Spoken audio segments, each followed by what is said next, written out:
Tough conversations can pop up anywhere, whether it's in the sword alley, the pickup cab, or over supper at the kitchen table.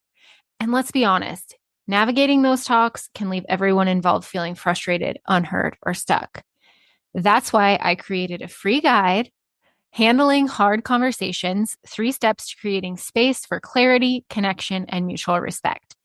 In this quick and practical resource, you will learn how to pause and ground yourself before your emotions run wild, validate both yourself and others, building trust, and how to ask honest questions that lead to real connection. These 3 simple steps can help you communicate better and keep your relationships, whether it's with your family, your crew, or your spouse, strong and steady, even on the hard days. Download your free copy today and start moving more smoothly through those hard conversations with confidence. The link is in the show notes, so go grab it now. Here's to drawing good movement.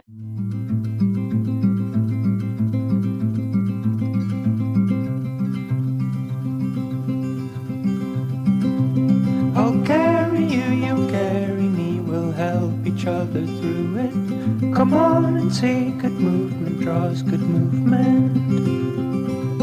Welcome to Good Movement Draws Good Movement, the podcast where farmers, ranchers, and rural folks can grow relationally through awareness, understanding, and effective communication. Hey, it's T. I'm your host, and I, along with my guests, will be covering topics related to drawing good movement. Things like self and social awareness, brain science, positive psychology, extending grace, and so much more. We'll share tools that can help you understand why you are the way you are, why others are the way they are, and how you can use that to step out of self-told lies with grace and compassion to draw good movement in conversations, relationships, and life in rural America.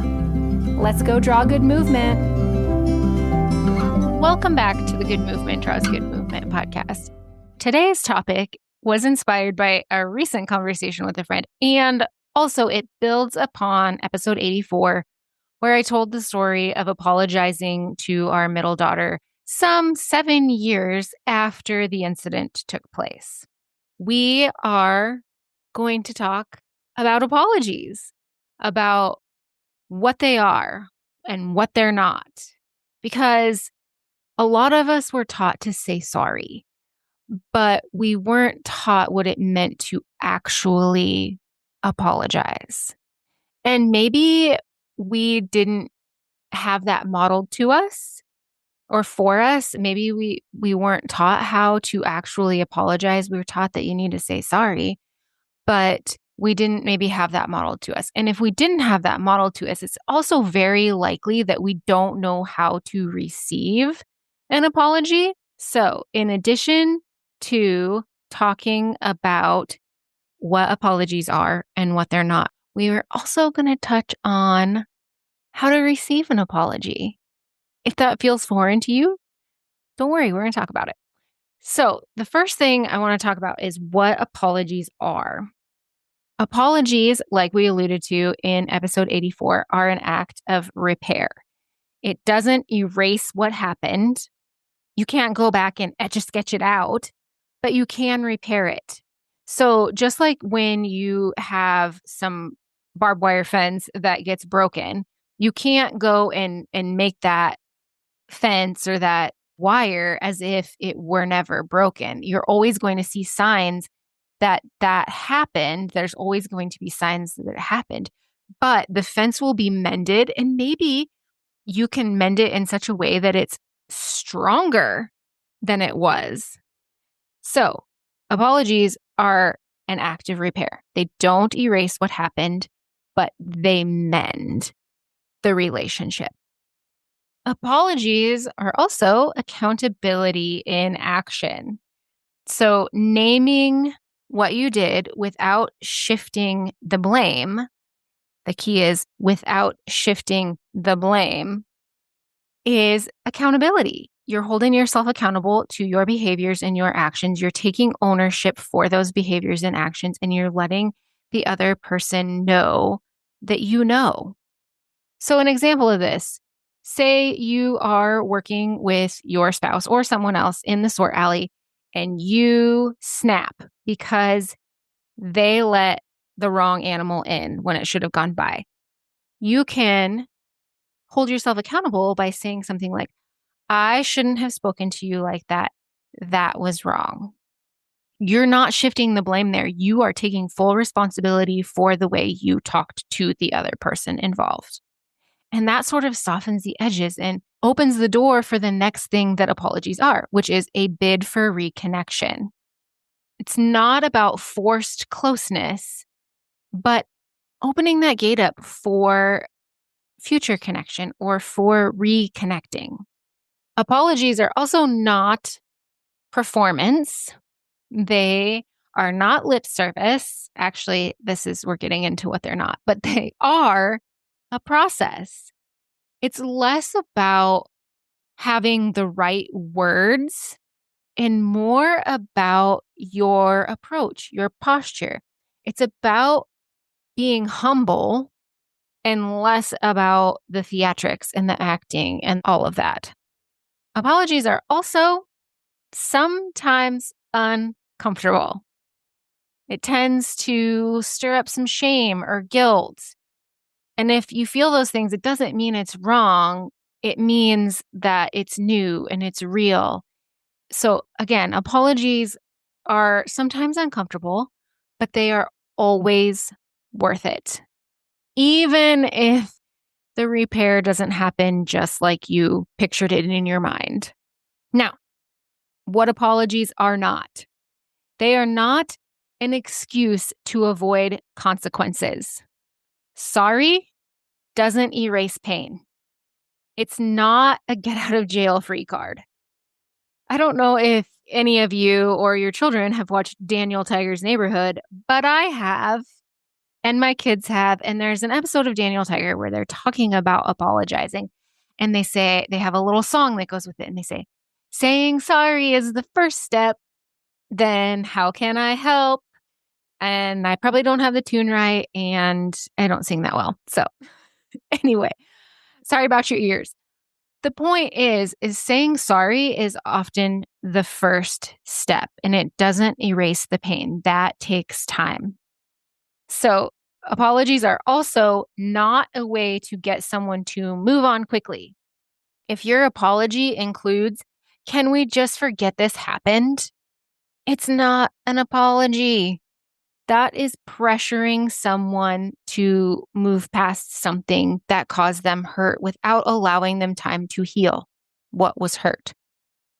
So, again, apologies are not a way to get someone to move on quickly. Apologies are not subtle blame shift. They should not be subtle blame shift. So if you say something like, I'm sorry you felt that way, that is not an apology because you are not taking ownership and holding yourself accountable for your behavior and part in what happened. If you say, I'm sorry you feel that way, or I'm sorry you felt that way, that is dodging. That is sidestepping. That is placing the blame elsewhere. Apologies are not an automatic path to reconciliation. So what I mean is you can apologize, you can repair, you can take responsibility, and sometimes the relationship still doesn't turn out the way you want it to, or it doesn't go back the way it was. And that's okay. It's still worth apologizing. Apologies are not something that you can fake. People can feel when it's real and when it's not, especially kids, because kids, their emotional centers of their brain they're unaltered, they're unadulterated. They can pick up on false apologies like you can't believe. Now, let's talk about receiving apologies, because I would venture to guess that a lot of us don't know how to receive apologies because maybe we weren't apologized to as kids, if that wasn't modeled in our home growing up, if the adults were always right and the You know the deal. So let's talk about how to receive apologies.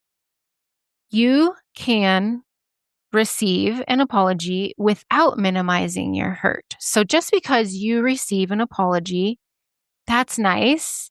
But again, saying sorry is the first step.